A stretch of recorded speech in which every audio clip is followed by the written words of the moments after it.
Now, usually, I try to make videos that inspire you to travel or chase your dreams, and I'd much rather you watch those. But I do realize that a lot of times chasing your dreams end up becoming a business. So I thought I'd lend a helping hand, or two.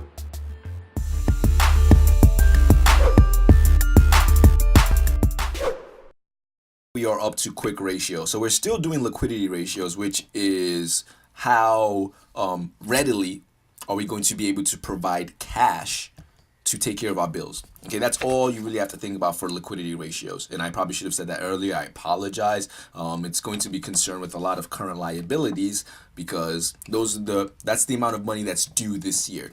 So quick ratio, think snap of the finger, real quick. Okay, so we spoke about current ratio, and we have more of a relaxed attitude towards our liabilities here because we're saying, hey, look, we have a bunch of stuff that we can sell within the year if we really need the cash, right? But it's all like by the beach, very relaxed. All you have to do is very simple math. You take your current assets and you divide it by your current liabilities. But quick ratio, there's a little bit more action to it. Okay, it's all right. We're not fools. We're going to lend you some money, but we need to know if we snap our fingers, how ready are you to pay your bills? Okay, business completely stops. It's Armageddon outside, but you still owe us money because guess what? Once some superhero saves the day, you're still going to owe us a bunch of money. Your business might not be in tip-top shape in time, but you are still going to be legally obligated to take care of your bills. So what is quick ratio, snap of the finger, going to take a look at? It's going to be your current assets, all those things that you have that you plan on selling or you may sell within the year, those liquid assets, minus inventory. Now, why would we subtract inventory? Because Armageddon. All right, think Armageddon, it may strike. So yes, you intended to sell all this stuff, but there's no more business, all right? The aliens have taken over. You can't, no one's going to come shop, with their children and their fiancés and everyone they love at your store. They're worried. They're at home. So everything that you planned on selling, they're going to take it it's out of the picture now. They want to know if we need cash right now, will you be able to pay all your bills and us, especially for new vendors or new lenders, I should say, people that we're going to borrow money from. So it's like worst case scenario. So this is called the acid test. All right, I'm going to show you this formula because that's what you're going to see in a lot of your textbooks. But what we're going to work on is the more intuitive quick ratio. The one where if I was a banker, what would I be considering?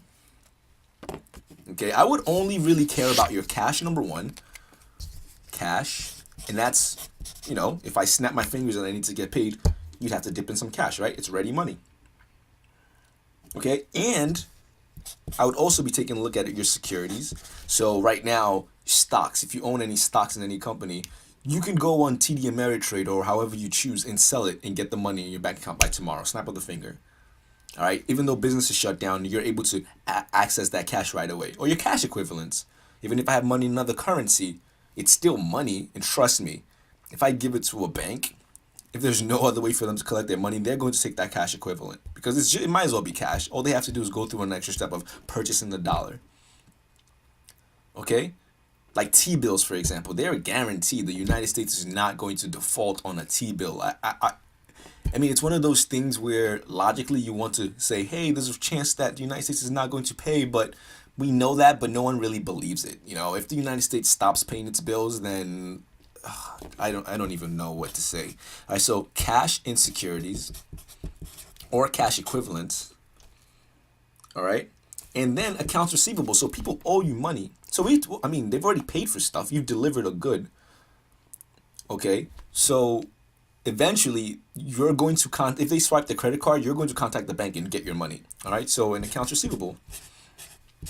So this is what I like to use for my acid tests, okay? So this, in case you're taking an exam, it's very simple. Look for the current asset. If your professor tries to trick you and says, we have prepaid expenses, we have supplies, we have cash equivalents, we have cash, you just add them all up. Anything that you would consider current assets, you would add up, and then you would take out the inventory. You just would not include inventory. And then you would divide by your current liabilities. That's your acid test, your quick ratio. But I'm not worried about you passing the exams right now. We are partners. We need to think realistically, think in things that are actionable. Because guess what? Inventory, if Armageddon strikes, we may not be able to sell any of that stuff anymore. But guess what? Our prepaid expenses, I mean, yeah, we have a claim to it, but, I mean, chances that we're going to get that back. If Armageddon doesn't strike, yes, we're going to still use our rent. We're still going to use up those bills that we paid for ahead of time. Our supplies, for example. Who's going to want to buy our supplies from us? How much are we even going to sell it for? Yes, we paid a certain amount for it, but why not just go to your vendor that gave you those supplies and purchase it for that price as opposed to the price you want to give me? So there are a lot of current assets that if you snapped your finger, I wouldn't be able to get rid of and liquidate.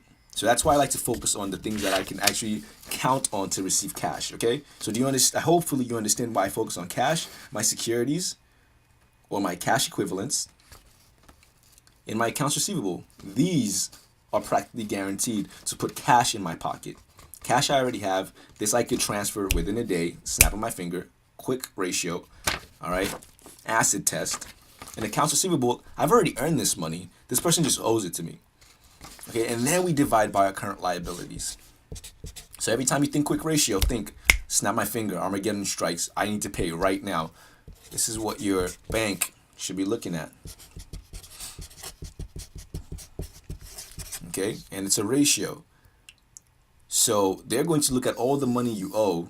And since we are the M&M company, yes, I'm still going to use that as my company example, even though it's very far-fetched and probably hard for you to, put in your mind and paint a picture of. But I just have to prove a point that he's the best rapper ever.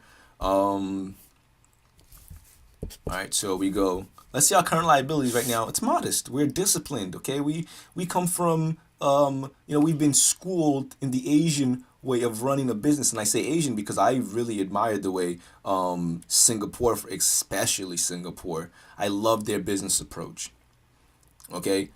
Do I wish it had a little bit more democracy involved in it, like American standard? Maybe.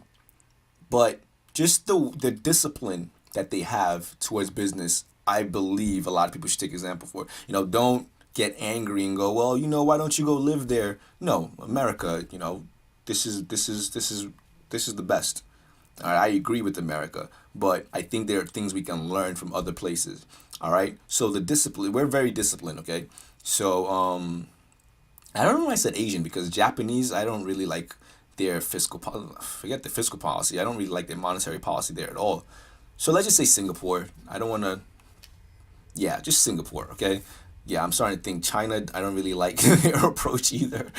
Just Singapore, and all right, that's it. Okay, yeah, I'm not going to run down a list of all the Asian countries just to prove a point. So, all right, let's go to our current liability. Let's say it's very disciplined.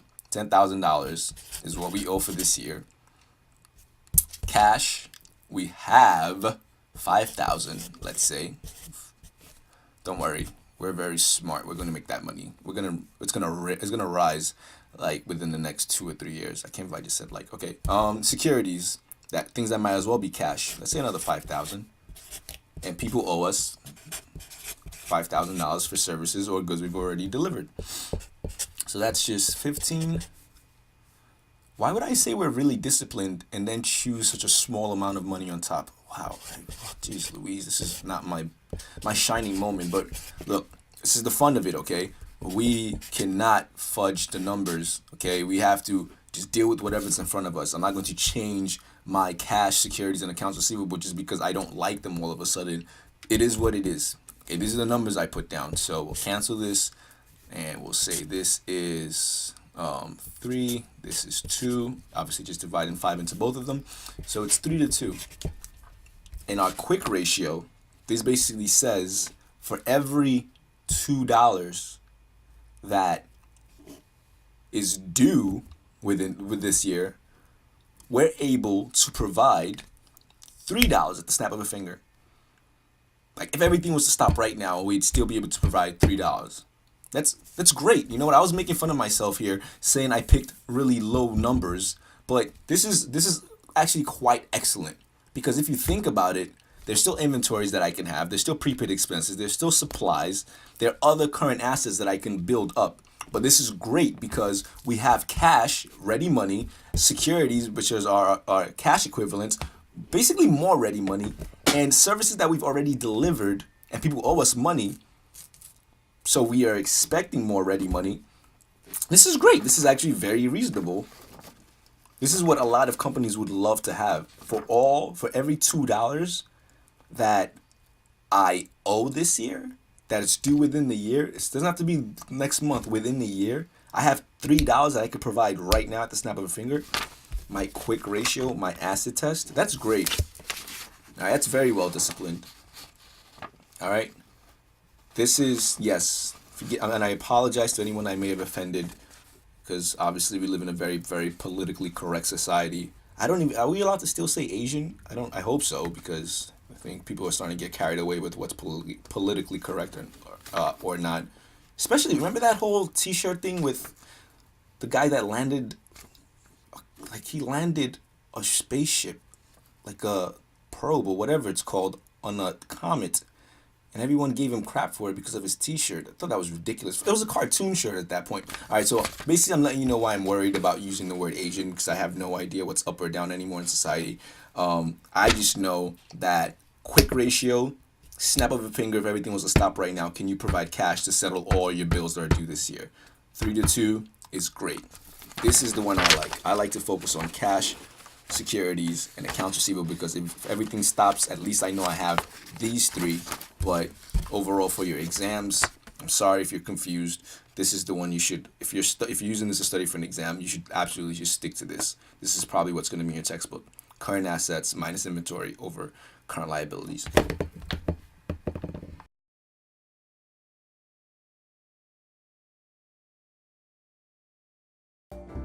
Thank you so much for watching. Turning a dream into a reality usually ends up becoming your business. That is why we have the Helping Hands videos. Subscribe, like, and feel free to leave a comment below. Don't forget to follow us on Twitter and Instagram. Fans of Kindness, our Facebook page, is also waiting for you. See you in the next video. Until then, be your best and never stop learning.